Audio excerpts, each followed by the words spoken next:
And we should be live. We are now live.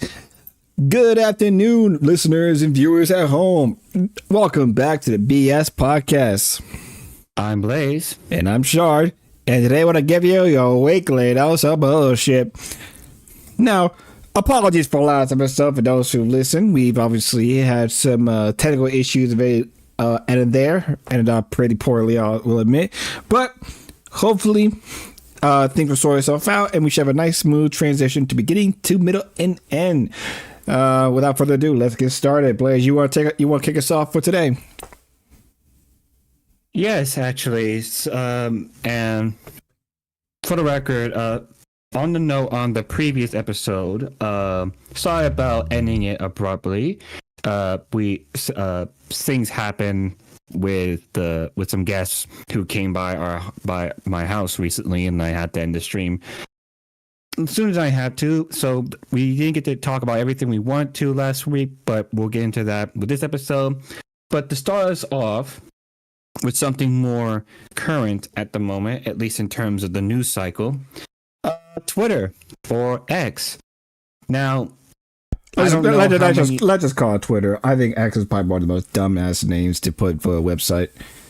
Well, some people call it X. Some people call it X. It's not ideal. They just say Twitter X because it's the same thing with a different name. You type in Twitter, what do you get? X. Oh, I know. I'm just saying. I'm just saying. You also have people who say, "Well, that's what I said too." I said it right the first time by that logic.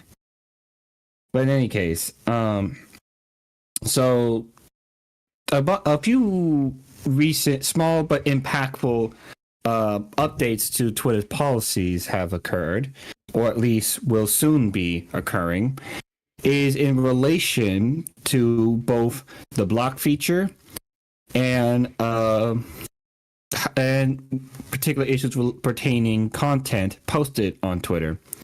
Now, let's get the first thing out the way. Twitter is updating its block feature by instead. Now, let's get before we explain. Let me clarify something with some people regarding how blocking works. Right, as it currently stands, blocking prevents you and the person you are blocking from seeing each other's tweets. It doesn't matter how. Isn't there already a block feature though? Isn't there already a block feature though? Yeah, that's the first thing. Well, currently the block feature is really I'm losing my train of thought by you interrupting me. So the block feature has came into questionable development where particular where basically Elon is trying to make it so that your how do I say this in the best of light? Your ability to see other people's posts is now rendered pointless when it comes to blocking people. Now here's what it says. But if you block someone, they already can't see your post, so I don't see what the big deal is. Now, but I had to look. I was looking for the tweet as I was talking, but here's the update, or soon to be changing systems. Quote: Soon we will be launching a change. And by the way, this is for the engineering X or at X engineering for X or Twitter. So if you want to look for that post, there it is. It says, quote, soon we'll be launching a change in how the block function works. If you post are set to public, accounts you have blocked will be able to view them, but they will not be able to engage, like, reply, repost, etc. Today, block can be used by users to share and hide harmful or private information about those they blocked. Users will be able to see if such behaviors occur with this update, allowing for greater transparency. Now, people in the reply kind of pointed this out, but and as I said a second ago, when you block somebody, right, you can't see anything they post and they can't see anything you post, right? You're no longer in each other's general feeds, right? But with this feature, if your account would be set to a public, well, your post will be seen as public. Now, your post is now seen to the person you blocked, and the only thing stopping them is they just can't say nothing to you, but they can still see your post, which is fundamentally, which is dumb. This is dumb because, well, yes, is to some people on the internet, blocking is a sign of weakness, or not just blocking, but sometimes privating, blocking, protected mode. It's seen as a moment of weakness when it comes to a particular discourse, and you see that a lot in like political circles or commentary circles. But at the end of the day, but it's also used for regular everyday people, for the sake of, not engaging with a particular person who might be a harasser, a stalker, a nuisance, a troll even. And it's a reasonable function, even if in some situations it's seen as a stupid or rather cowardly act. However, in this case, if your post is set to public, and the people you don't want to see your post is able to see it, they can still interact with that post, even if they don't have to directly reply, repost, all that stuff. They can still interact with it by making reference, keeping tabs on you. That, like, actually, one comment I saw on the post was like this, where when people generally saying that it supports stalking. There's one user says, while it's true that it is easy to bypass a block by making an alt account, blocks are effective for the most part, as well as changing your Twitter handle or privating your account. This does suck for people who are being harassed and stalked by someone. As far as not safe for work content creators or minors, accounts, the dynamic will definitely be changing, since there'll be a lot less reason you wouldn't want someone to see your post. And the idea is that if this is like a violation of privacy issues, because again, even if it's on a public site like Twitter, if you have a block feature, you're supposed to respect the fact that someone don't want to see a certain individual seeing their tweets, because you never know who's watching your shit, right? And this just only made it easier for stalkers, and I say stalkers because they can't do anything beyond just keeping tabs on you. But I also noticed that people are questioning the validity of the validity of this change, about does it violate like TOS with the Apple Store. I don't know anything about the Google Play Store, but with the Apple Store, right? People are questioning the validity of that change, because I think it may or may not violate some of their TOSs. Now, will it or will it not? I don't know, but if anything, this is only this is a current issue, but not as impactful as if you don't use the block feature too often, or you're not like heavily engaged into Twitter or into interactions, or you're not like a big public figure. This change doesn't matter too much.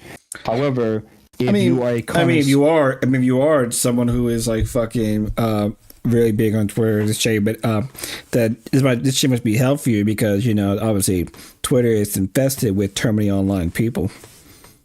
I mean, that's true, but I'm just saying, like, it's not like this is one of those changes where, this is not the first type of change where it's a very polarizing type of ordeal. Like it's kind of like the same level as like YouTube removing the dislike feature, where that's not the same. Let me explain, because it is like that because no one asked for this change. This change was not necessary, and really it's going to just cause more problems than good, because much like the dislike feature with YouTube, where if you can't tell a video is heavily disliked, you don't know the actual true quality of the video without resorting to the return the dislike extension on your web browser. And in this case, the block function is rendered practically useless since nobody asked for this change. This really didn't really negatively affect anybody, and it's really, again, it just might likely cause more problems than good. So it's similar. It may not be the exact one-to-one, but it's a quite similar foundation. With this change though, even if they can still see your post, you can't comment on their post, right? Yes.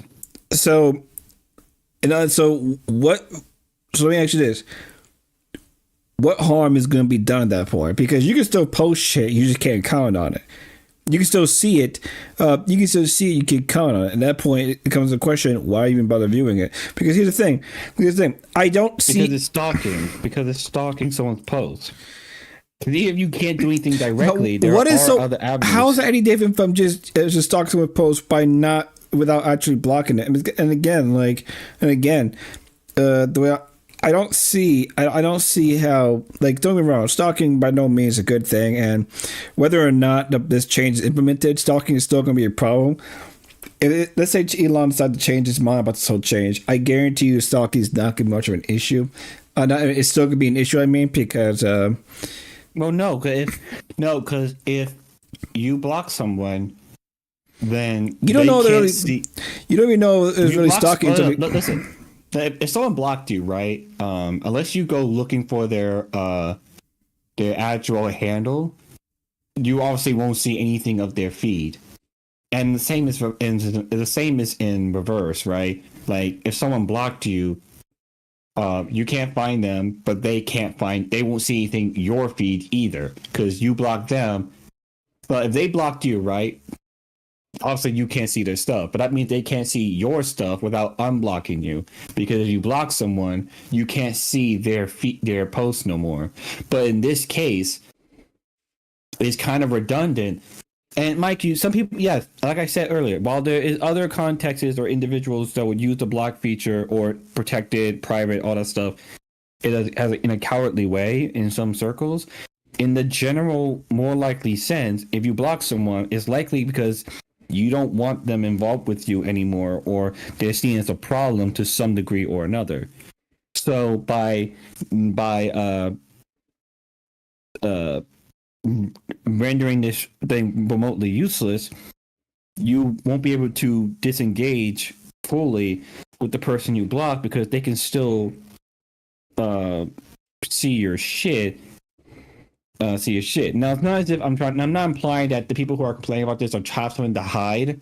They already did this shit with the whole not making your likes public but thing, because again, if nothing else, that's a lot like removing the dislike feature. But it's, but at least, but unlike the likes, this is a more impactful case where, like, if I blocked Candace, oh no, not Candace, if I blocked someone from the New York Post, and I don't want to see, and I don't want them to see my shit because they're likely to just cause me more problems based on what I post. But they can still see my shit. They can still cause me problems by just doing something else against me, either like writing an article or posting more dumb shit in my name, that kind of shit, right? And it's a large rabbit hole. Now, again, it really depends on who's really engaged and how often do you like utilize that function or rely on that function. But for some of us, it's not a big deal. For others, it's like it has obvious consequences, whether indirectly or not. However, this change in the system isn't as impactful as the previous change, or at least I think the current one. I don't know if it's implemented yet, but it's not looking good. So I'm sure that many people in the audience, as well as you and I, Shard, enjoy certain content, like to look at content, and a lot of like amateur indie content, right? Be it certain artists. We're technically content, so Yeah, yeah. And and our audience we like to be the providers, the inventors, the entrepreneurs, the content creator. Well, speaking of, since we're on Twitter, right? Because everyone will follow us on the link in the description. Wink, wink, nudge, wink, wink, nudge, nudge. Other socials there as well. I'm gonna try. I might try to start getting us to Instagram for that as well. That's on you, man. I don't know. Just don't be posting don't be talking to nobody out of pocket. But the fuck I look like Dream. But no. But this, however, being a content creator on Twitter is going to be a much more questionable business decision, because Twitter is implementing now. Actually, before I get into that, despite all the problems and crazy discourse that be going on Twitter, both before and after Elon took ownership of it, and even as it currently stands today, Twitter is still a major platform, much like YouTube, to spread content, to increase notoriety, and sometimes even let updates on particular projects and stuff, right? It's whatever. I think TikTok nowadays is more used for that. Well, TikTok is definitely more mainstream, but you definitely have younger folks there, and that's an issue on its own. And that's why. But a lot of the issues on TikTok is, I think they think that like engages more on the short-term attention spans, which kind of like negatively affects TikTok, because by its design, it can't engage in any content long term due to its short video nature, short formatted nature. I mean, and the only way for anything to stick is either you say the exact same general content over and over, or you make each video more impeccable than the last to try to cement whatever message or propaganda you want to still. But we're not talking about TikTok right now. But on Twitter with content creators, they are going through these particular services, or this typical program where they're trying to train AI or general content. And as AI itself is a very polarizing topic, in this case, it's not looking good in terms of the pro AI side, because this AI system that Twitter is trying to develop is going to utilize any content, art, music, general news, whatever, post it on Twitter and allow it to absorb it, train it, learn, and artificially generate something of a similar nature.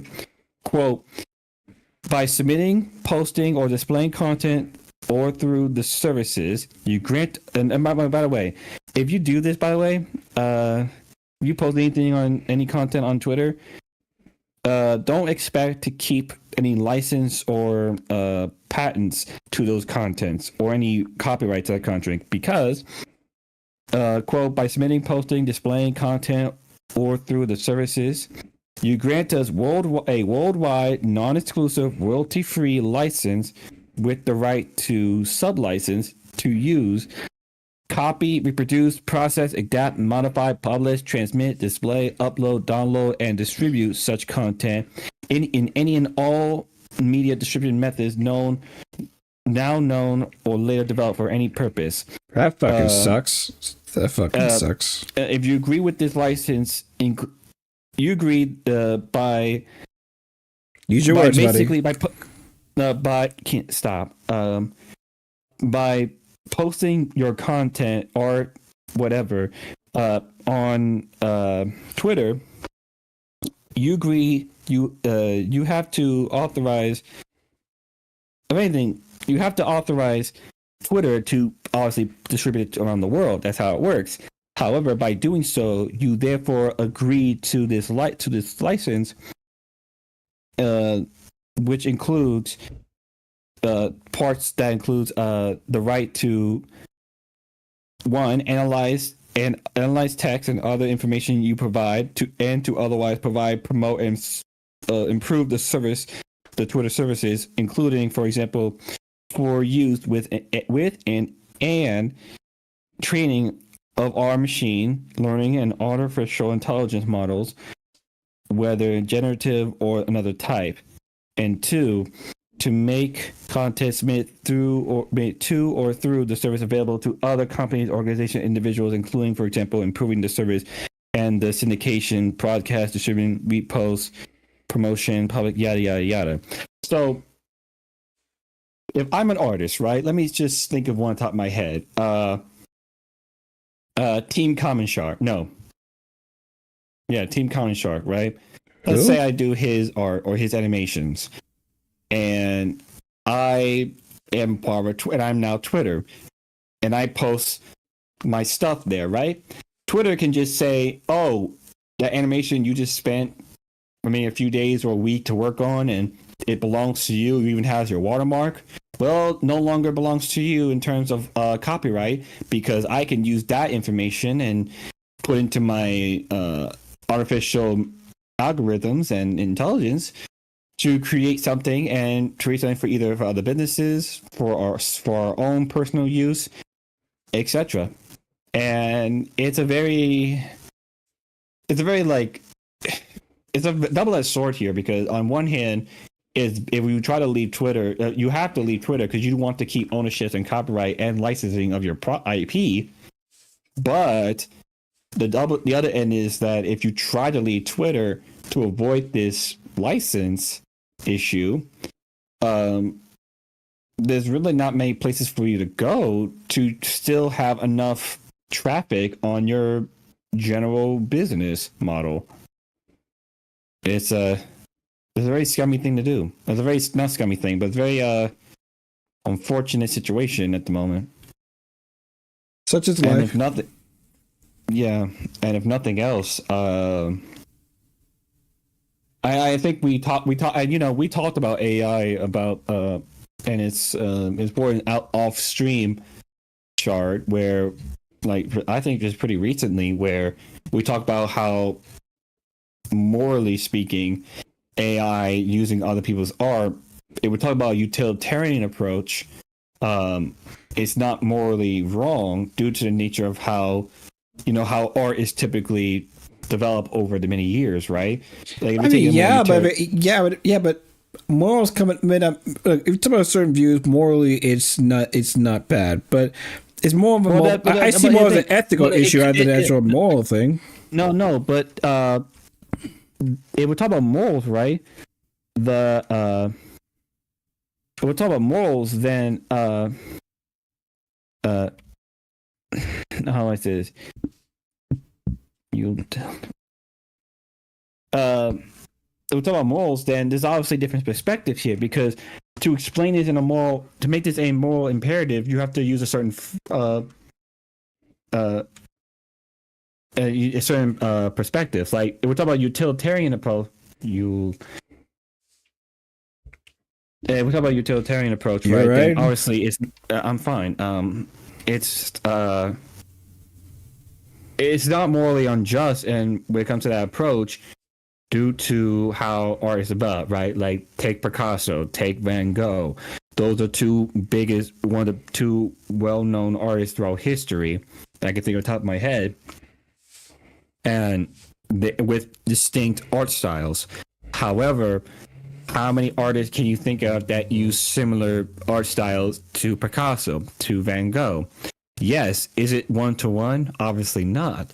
But that's kind of how art is developed and practiced throughout the years since them, or even before them, right? Where like water painting, that had to come from some type of art style from a particular artist who developed that type of style, and it's been used to this day to create unique art pieces. Does the person who developed that style entitled to that type of thing on his own? Obviously not. But AI is no different. The problem with AI in that perspective is that, with a utilitarian perspective, is that there's no actual work put in compared to the training and dedication and sweat and tears competes with, you know, other artists who take the time to master their craft versus some schmuck on a keyboard who could just download a picture with other sets of pictures and create a hodgepodge of whatever they want. And at that point, the real issue with this perspective is that it creates an incentive for other people to do the exact same thing to that very same AI art and then some, to the point where art pieces, whether it be digital or physical, because you could have your physical art done with AI with like machine or something like that. I can't describe how it will work, but it can be done, I think. At that point, any art piece made post acceptance of this type of practice will just invalidate every single art piece ever developed going forward, to the point where you can't tell the difference. And, you know, and the thing, they're trying to train this thing. So the better it gets, the harder it's distinguished compared to other hand-drawn or digitally drawn AI pieces. Regular art pieces. And whether it be animation or writing or, you know, typical drawings. And is what you said right there. This is why I say that. This is why I normally say that, like, it's not a moral issue as it's an ethical issue, because let me tell you something, that is, if it gets to the point where it becomes indistinguishable with you know, certain original art pieces, like, you know, you create AI art that's indistinguishable from Van Gogh's paintings. Let me tell you something. I mean, assuming Van Gogh was alive, he isn't, but assuming he was alive, right? There'll be a point where copyright becomes one of the major issues that comes into play, because you know what's the fine line with copyright laws. If you can distinguish it from the original source, then it's technically your original material. If it becomes indistinguishable from the original source, it's no longer protected by that thin line. So thus, it causes copyright law to have to update its systems in order to thoroughly process it. And the fact that copyright laws hasn't been updated in the wake of AI art, meaning that there's a good chance that with the language used in these laws, it's unlikely AI can properly find any, like, you know, find any fucking loophole to get through it. Well, the thing is, there's two options to going forward if we're talking about, again, a utilitarian perspective versus a deontological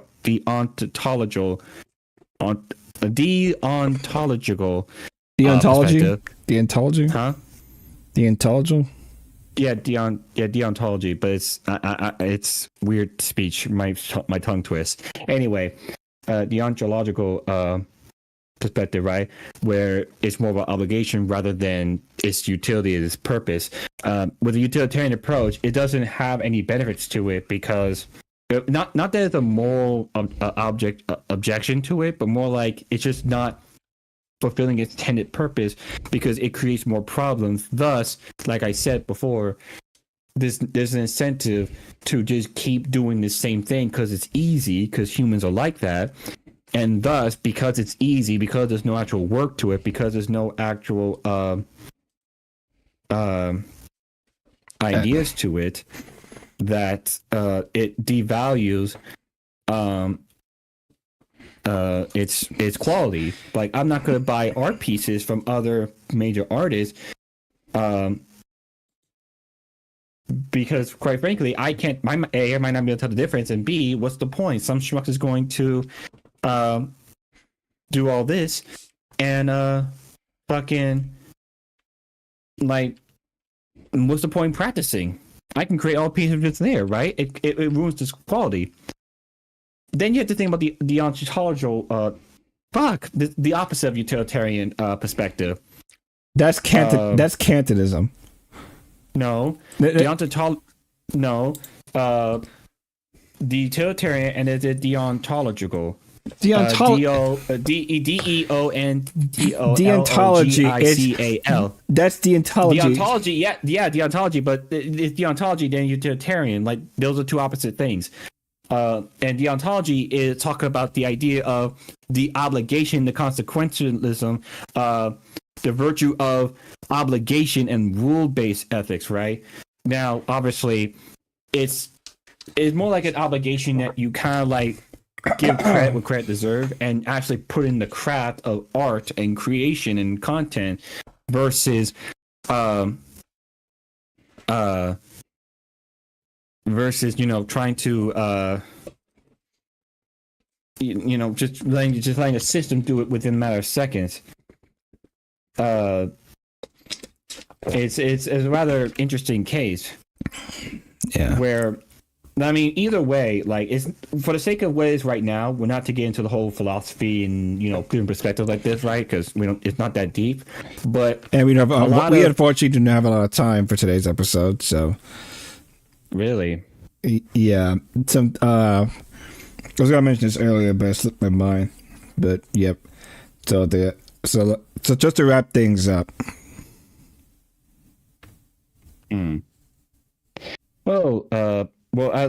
Let me wrap it up with this. Like, by all means. As it currently stands, artists, content creators, both not safe for work, both safe for work, and just all kinds of creators from all sides of the debauchery, if you want to describe it that way. I don't know how to describe it that way. The best way, it's got on top of my head. They're given two choices.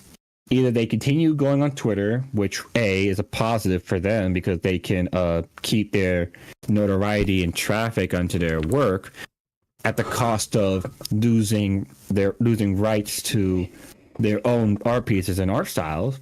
I thought it occurred to me. I thought artists on Twitter get a lot of flack because of all the, woke Twitter mobs that just be hounding them. But that's a different side of Twitter. Whereas the political side, and you have the content creator side. Twitter is a very large platform because of this reason. It's like YouTube, just less videos and more words.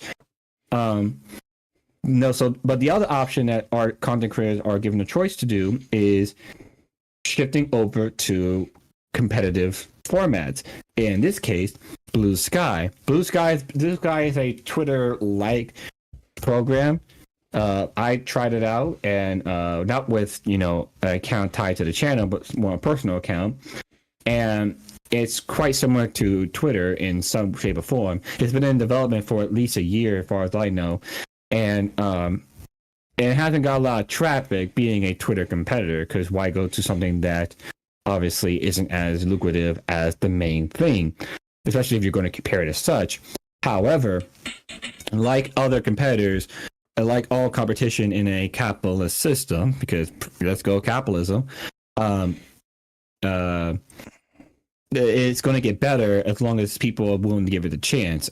Now, obviously, it could do a whole lot better with investors, but I think at that point you're risking your quality being shafted for the sake of money. But that's not the point here. So some people actually are going full on to Blue Sky. Others are staying in between until something major happens or something drastic happens with their work.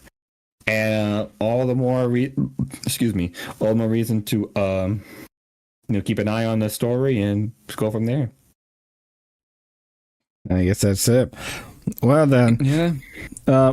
Well then, my throat's killing me. So Blaze, you want to kick us off?